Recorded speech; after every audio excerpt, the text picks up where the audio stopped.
Salut à tous, c'est Pank de la chaîne, bienvenue sur cette vidéo qui aujourd'hui va faire suite à la vidéo dont je vous parlais un petit peu de tout ce qui est rapport à la mort, tout ce qui est trans, qui pourrait nous donner un peu la sensation de capter, comprendre des éléments divers de mondes alternatifs, parallèles, de monde énergétique, de monde spirituel, etc. Je veux revenir dessus, non pas pour vous parler de ce sujet-là, même si éventuellement je pourrais faire des vidéos, mais plus pour qu'on capte bien un élément que je soulignais, qui est celui du facteur de jugement, donc du facteur critique qui est contourné. Aujourd'hui, dans l'ensemble des spiritualités, des travaux ésotériques, des explications qu'on va donner sur énormément de facettes de nous, on met pas en avant le principe et le facteur de trans. Trans, communication entre le conscient et le subconscient, en diminuant ou en contournant le facteur de jugement.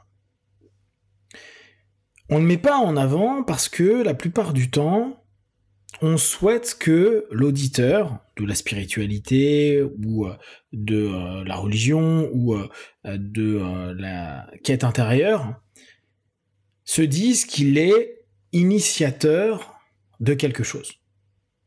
Que ce soit pour se retrouver avec un tout, un dieu, une énergie,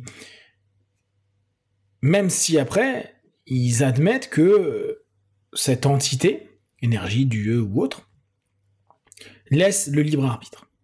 Donc, il y a une espèce d'idée où il y a une décision personnelle quant à notre façon d'appréhender l'ensemble des éléments qu'on va vivre.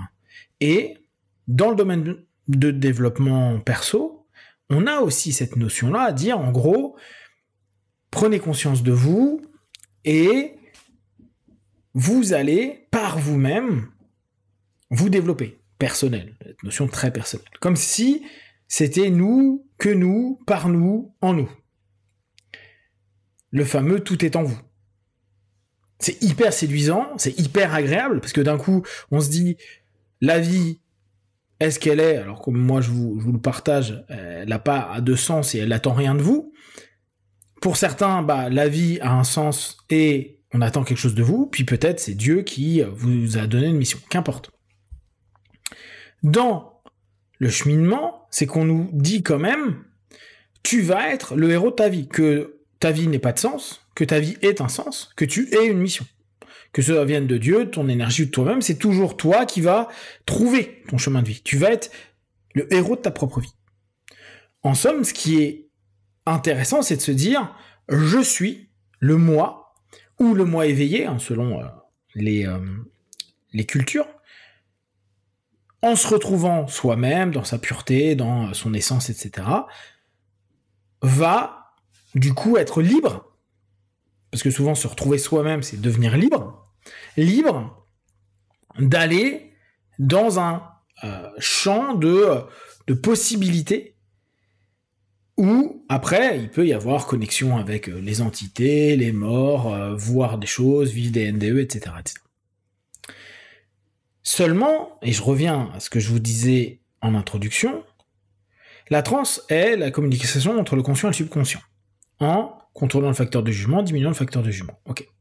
Conscient, logique, analyse, mémoire court terme. Subconscient, valeurs, croyances, émotions, mémoire à long terme, et tout ce qui va être associé à l'énergie. Ok. Maintenir un niveau d'énergie. Donc, le facteur de jugement est à définir, facteur critique, c'est ce qui nous permet de jauger ou juger qu'une information, une idée, un concept est acceptable ou non acceptable, est validable ou non validable, est faisable ou non faisable. Le facteur de jugement est quelque chose d'essentiel. Facteur critique, facteur de jugement. Si on commence à dire dans les bouquins. Maintenant que tu lis ton bouquin, ton facteur de jugement va diminuer parce que tu es focalisé et donc la focalisation est un des cheminements pour diminuer ton facteur de jugement. Tu internalises et l'internalisation est un facteur pour diminuer le facteur de jugement. Tu apprends de nouvelles données, donc tu confusionnes et tu satures, c'est un élément pour diminuer le facteur de jugement. Si on le prend dans les livres hermétiques, les livres ésotériques, les livres spirituels, les livres religieux, observez à quel point la complexité sémantique, il y a des gens qui vont dire il faut des études pour ça, pour lire un ouvrage religieux, un ouvrage spirituel, un ouvrage hermétique, un ouvrage ésotérique. Donc ça veut dire que c'est complexe. Et que parfois, le mot a un double sens parce qu'il faut savoir l'encodage qu'il y a derrière, donc avoir une connaissance en amont. Donc on est dans la confusion-saturation constante. Ce qui sous-entend que le facteur de jugement, à chaque fois qu'on va étudier, entendre, écouter, descend. C'est-à-dire que ça crée une transe. Or, souvenez-vous, une transe crée quoi? Une focalisation dans laquelle les ensembles des éléments extérieurs diminuent, hormis le point de focalisation sur lequel on est fixé, ça peut être l'ouvrage, la spiritualité, la religion, l'hermétisme, le développement personnel, dans lequel on va être plus ouvert aux différentes suggestions qui sont associées au thème sur lequel on focus. La religion, etc., etc. Ce qui veut dire que l'ensemble des éléments extérieurs ne sont plus entendus et écoutés, ils sont filtrés pour ne laisser place qu'à ce qui ne confirme l'élément que l'on veut prendre. C'est-à-dire qu'on n'a plus à ce moment-là de capacité à critiquer et à juger. Donc, on prend l'information et l'élément comme étant juste bonne. Ou on va avoir beaucoup de mal à se dire c'est faux. Et pour revenir à notre thématique qui était la mort et vous dire est-ce qu'il y a une vie après la mort? J'en ai pas la moindre idée, mais comme je vous disais dans mes expériences, j'ai pu parler avec ce qu'on appelle des morts, ou avec des esprits, ou avec des entités, ou avec ce que vous voulez. Mais comme moi, j'avais une capacité à diminuer mon facteur critique très fortement, focalisation, rupture de pattern, et ou confusion, saturation. Ça, c'est une facilité que j'ai depuis petit, pour me dissocier de différentes problématiques ou mal-être intérieur. Donc, dire à une personne qui commence le développement personnel qu'il faudrait peut-être prendre en compte un élément qui s'appelle le facteur de jugement et sa capacité à entrer en transe est quelque chose d'important. Dans mon cas, je partais vite en transe. Du coup, comme mes lectures, mes croyances, mes attentes, mes constructions mentales étaient orientées vers le petit peuple, le monde des énergies, le monde des anges, des archanges, le monde divers, ésotérique, hermétique, etc. Il est normal que à ce moment-là, mon facteur de jugement qui est absent et l'absorption que je passe à avoir, à lire des ouvrages sur le sujet, à rencontrer des personnes sur le sujet, à aller à des conférences, à vivre automatiquement des conséquences de ces suggestions. Je vous rappelle que dans un niveau de réponse aux suggestions, il y a les hallucinations. Or, les suggestions qui arrivent sans facteur de jugement ont plus de chances d'infuser dans le subconscient qui est mémoire à long terme, émotion, mais que souvent on va limiter sémantiquement au mot imagination. Donc, je vais avoir un ensemble d'hétérosuggestions par les livres, par les ouvrages, par les rencontres, par les conférences, qui vont créer en moi mon imagination, un niveau de transe, facteur de jugement bas, donc l'imagination ne devient plus au même niveau que la logique, mais devient une réalité.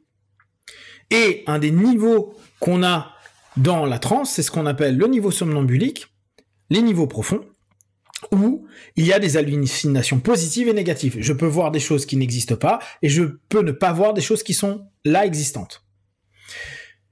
On pourrait se dire, non, c'est quelque chose dès l'extérieur qui se passe, tu vois une entité, tu vois un mouvement, tu entends une voix. Oui, mais c'est l'ensemble des éléments, des suggestions qui m'ont été données, qui sont devenues du coup des mémoires, une mémoire qui est réactivée à un moment donné, parce que c'est des hallucinations, qui sont admises dans ma mémoire comme des réalités, et donc qui, à chaque fois que je retourne dans la même type de transe, me redonne une activation de mes mémoires, donc des possibilités, donc de l'ensemble des suggestions passées qui m'ont été données, et des nouvelles suggestions que je vais vivre Que ce soit pendant une séance, pendant une méditation, pendant un rituel, etc. Pour conclure, prendre en compte notre faculté à entrer en transe, c'est-à-dire notre capacité à diminuer fortement notre facteur critique ou notre facteur de jugement, est quelque chose qui peut être essentiel pour la connaissance de soi. Et c'est sur ce point-là que j'aimerais appuyer.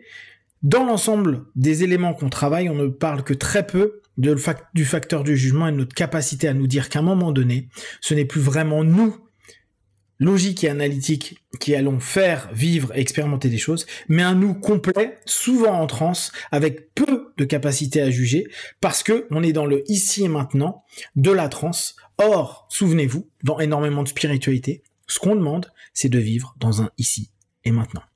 Si vous avez des questions et des remarques, partagez-les sur Facebook, YouTube, j'y répondrai le plus rapidement possible.